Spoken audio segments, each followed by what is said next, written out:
In this video, we want to look at LX gel precipitation test. This is a type of immunodiffusion or agar diffusion in gel, first described by LX in the year of 1949. This is a type of immunodiffusion or agar diffusion in gel, first described by LX in the year of 1949. This test mainly used to detect toxin producing Corynebacterium diphtheriae strain. This test mainly used to detection of toxin producing Corynebacterium diphtheriae strains. These Corynebacterium are gram-positive bacilli, highly pleomorphic organism. That means no particular shape, no particular arrangement. Pleomorphic organism having metachromatic granules in the polar region. This one is non-spore forming and non-motile bacterium. LX gel precipitation test. It is a immunodiffusion method first detected by LX in the year of 1949. This one used to detect toxin producing Corynebacterium diphtheriae species. These Corynebacterium are gram-positive bacilli, pleomorphic in nature. That means no particular arrangement, having metachromatic granules in polar region, single region only. This one is non-spore forming, non-motile bacterium. Let's move on methods. There are going to use 20% horse serum agar plate. In this method, we are using 20% horse serum or sheep or rabbit serum agar plate method.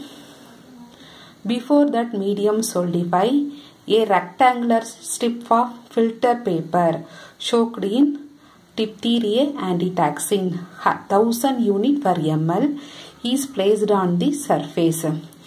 Here we are using 20% horse serum agar plate. Before that medium solidification, we are using a rectangular strip of Whatman filter paper. That filter paper soaked in diphtheria antitoxin. That unit 1000 unit per ml is placed on the surface. When the agar solidify, after agar solidification, the test stain is streaked at a right angle to the filter paper strip. The plate is incubated at 37 degrees Celsius for 24 to 48 hours. Here we are using 20% horse serum agar plate. Okay, before that plate medium solidification, we cut that filter paper soaked with diphtherial antitoxin. Okay, then after solidification, the test stain, that Corynebacterium stain, we will streak right angle on the filter paper strip. The plate is incubated at 37 degrees Celsius for 24 to 48 hours. After incubation, precipitation band will occur, indicate positive result. No precipitation band occur, negative result. This one is antitoxin soaked filter paper. This one is positive result. Toxigenic Corynebacterium diphtheriae. This one is non-toxigenic Corynebacterium diphtheriae. Moving on, result interpretation. Precipitation band. If the stains is toxigenic, the toxin diffuse the agar, meeting with antitoxin and produced arrow-shaped precipitation band. The toxin and antitoxin are going to meet, arrow precipitation will occur. Okay, here, when this toxin and antitoxin are going to meet here, that precipitation arrow will occur, indicate positive result.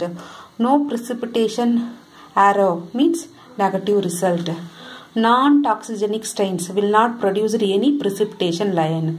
So this test also used to know that relateness between the stain isolated during an outbreak. Okay, this test also used to related between the stains isolated during an outbreak. So today topic LX gel precipitation test. This one is immunodiffusion or agar diffusion test used to detect taxine producing Corynebacterium diphtheriae. Here we are using serum 20% horse serum agar plate. Okay, then before solidification rectangular filter paper soaked in diphtherial antitaxin. When the agar solidify, the test stain is streaked at right angle to the filter paper. Then incubated 37 degrees Celsius for 24 to 48 hours. Precipitation, when that taxine and the antitaxin are going to meet, that time precipitation will occur, indicate positive. That means toxigenic Corynebacterium presented. No precipitation means negative result. This test also used to note relateness between the stain isolated during an outbreak. That's all about LX gel precipitation test.